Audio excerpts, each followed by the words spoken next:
the French mass media, especially Le Monde and Le Figaro, they were euphoric about this news, and it was quite uplifting news for the French people. And then it was against that background that François Mitterrand came to Korea with 2 volumes of the manuscripts, and he handed over 1 volume, only 1 volume. Here you can see. All right, it's a bit blurry. To President Kim Young-sam, the then President Kim Young-sam. But now, question is, all right, there was a physical transfer of this manuscript from François Mitterrand to Kim Young-sam, Korean president. But how can you characterize it legally? That was a bone of contention, which wasn't resolved for the past 18 years. Right? And so that time around, the Korean people, they got quite euphoric. It was just like, maybe somewhat like the Parthenon marbles coming back to Athens. But then that euphoria turned sour almost immediately afterwards. So stalemate subsequent to the return. Always, the politicians, especially giants like François Mitterrand, they can do very big deals with their counterparts, but always the devil is in the detail, right? All this very, well, there are some bureaucrats, so I won't go into that. Right, so the devil was in the detail. So the negotiations didn't move at all. So it was in the year 1999 that instead of government officials, some civilian experts, 2 civilian experts were appointed by each side, and they agreed on the solution by exchange. But it was heavily criticized by the Korean side, by the Korean public opinion, and it was not implemented. And then again, as I said to you, some of the Korean NGOs are quite active in this matter, and they lodged a complaint before French administrative tribunal, and not surprisingly, the case was lost. And then there was agreement between both presidents, French and Korean president, and the signing of an accord, February 2011. And then, well, let me flesh you out about this event. Well, French President Nicolas Sarkozy, he came over to Korea last November to attend a meeting called G20, right? And then, in the lead up to his visit, there was lots of tension. There was lots of tension between both countries. And both countries, both sides were quite under pressure, especially both governments were under pressure. From the Korean side, well, you see, Nicolas Sarkozy, the French president, is coming over.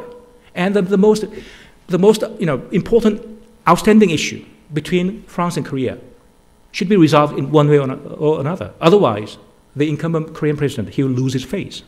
And on the French side, the same. Aside from this issue, aside from these 297 volumes of books, the relations between Korea and France are quite cordial. The Koreans love French wine, and all those things. They have great admiration for French culture as well. So things are quite fine, except for this issue. So that's the reason why, whenever a newly appointed French ambassador to Korea came over to Seoul, then he or she would make rounds, at Korean newspaper, Korean government officials, and then the response from the Korean side would be, well, we love France and all those things, but this bone of contention is such a big hurdle for the improvement of bilateral relations. So you got to handle this one way or another. There was much pressure on the French side as well. It was against that background. Oh, sorry, I'm a bit excited. Yeah. Cannot be excited, all right, when talking about this kind of issue. Right. So that's the background. And so let us just canvas. I'm overrunning my time. Let us have a quick look at the accord. It is called accord, not agreement. treaty or anything like that. It's called accord. So it was signed just a few days ago, un accord entre le gouvernement de la République française et le gouvernement de la République de Corée relatif aux manuscrits royaux de la dynastie Joseon. And in preamble, you can find some interesting expressions. And, la question des manuscrits royaux, as I said to you, this expression was used, de la dynastie Joseon, provenant de la bibliothèque royale de Weijanga, est conservé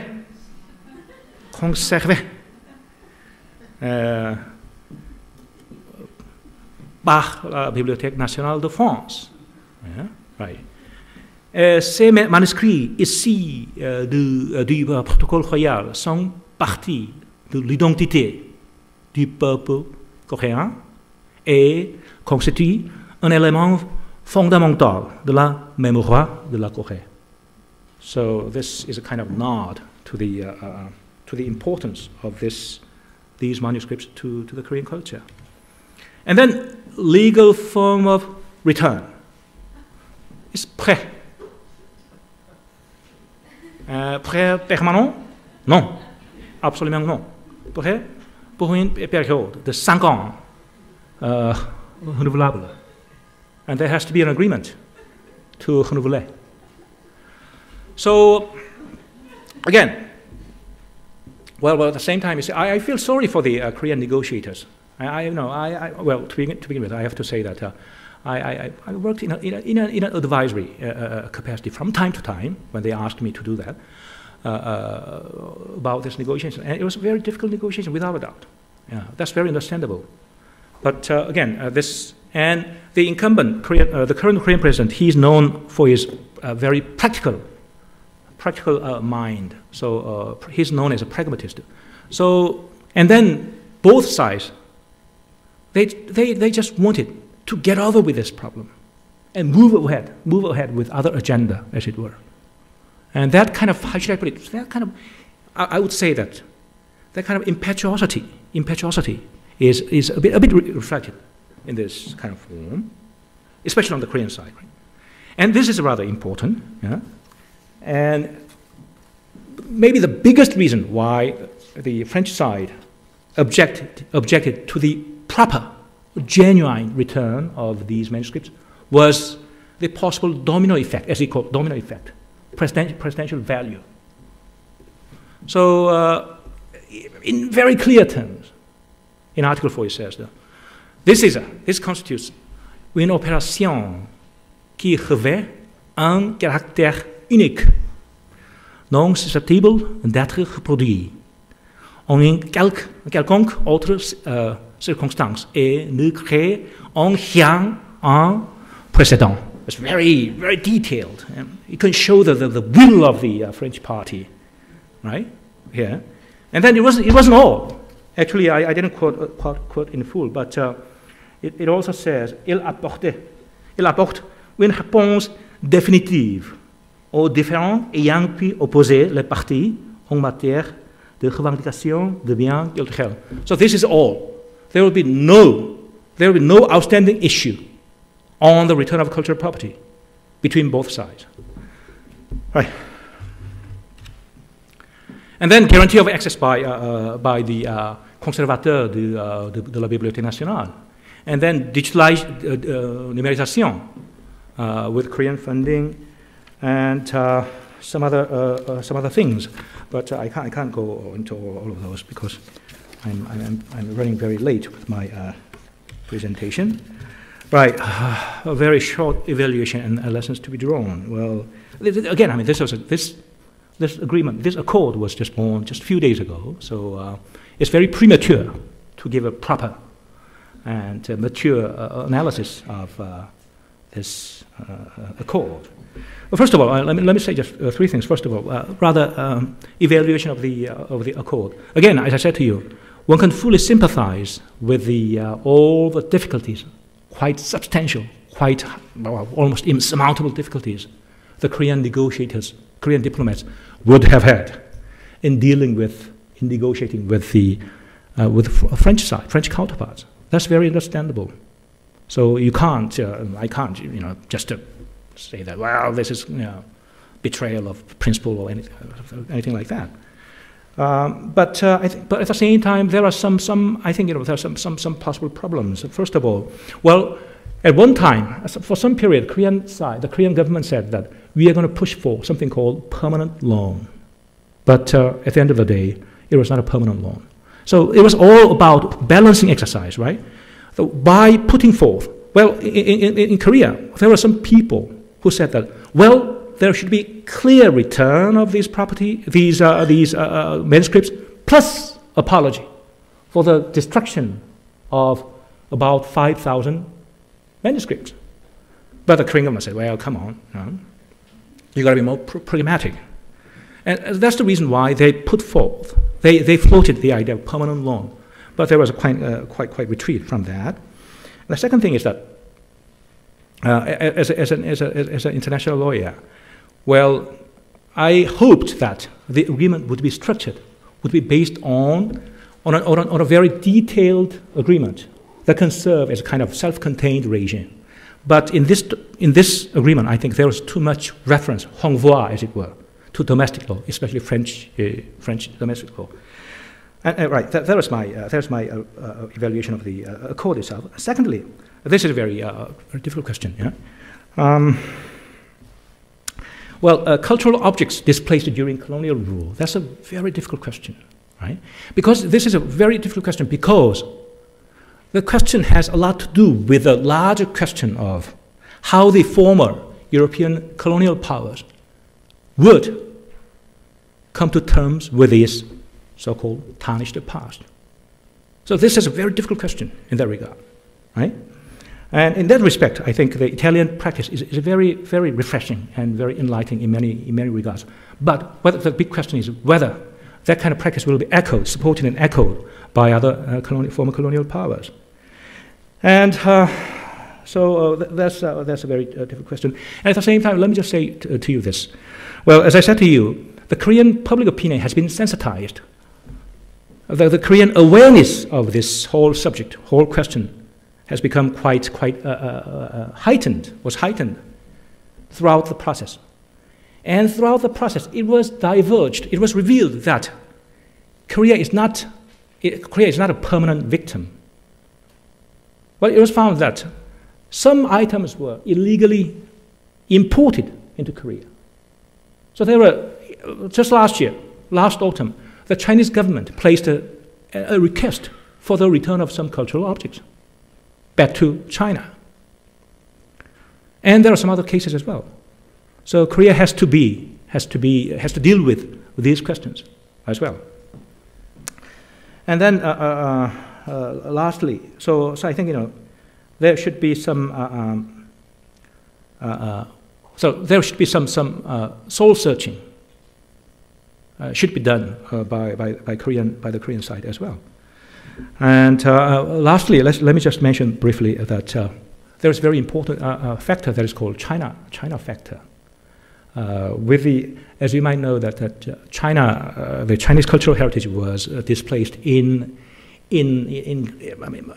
how should I put it, in great quantity during the last century.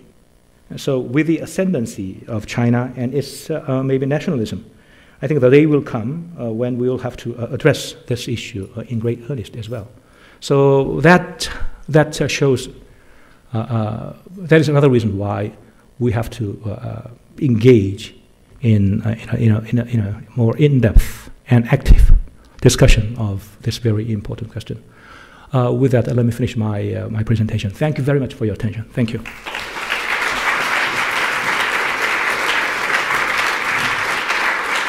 Parce que maintenant, nous avons juste le temps, avec les techniciens, d'établir cette fameuse liaison Skype avec le Caire.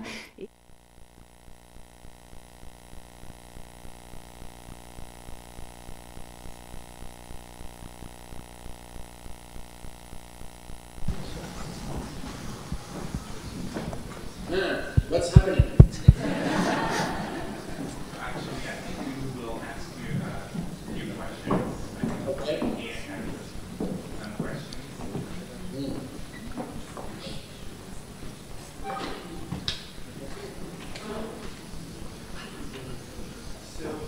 you tell us something about the new museum? Do you have an official date for its opening? The Grand Museum is going to be built in the shadow of the palace. We finished now the conservation rooms and the storage rooms. The conservation rooms and the storage rooms are bigger than any museum in the world. The construction of the Grand Museum will start in May, and we will have a soft opening by the end of 2012 of one big gallery to show to the people how this museum will look like. And after that, I think the final opening of this museum will be 2014, and actually it will contain all the artifacts of King Tut, the 4,500 pieces, and other 100 pieces will be exhibited in this museum. And you know, we are building right now more than 22 museums all over Asia, like the Museum of Ekdakut in Mania. The Civilization Museum is finished. After 1 week, we'll open the Crocodile Museum in Colombo, the museum at El Suez, the Anglican Church, and we have many important museums, the Mosaic Museum in Alexandria, the Marine Museum in Alexandria, the Underwater Museum in Alexandria, big important museum developments that we are doing right now. And what about the site in Luxor? The site in Luxor is completely safe. Nothing happened to the Valley of the Kings, or the Valley of the Queens, or the Valley of the Nobles, or the temples of Luxor and Cairo. Maybe another question before official ones will arrive. Do you have an idea of all the items or how many objects were itemized in the museum in Cairo? The Cairo Museum contained more than 150,000 objects on display, and over 100,000 in the basement. Okay.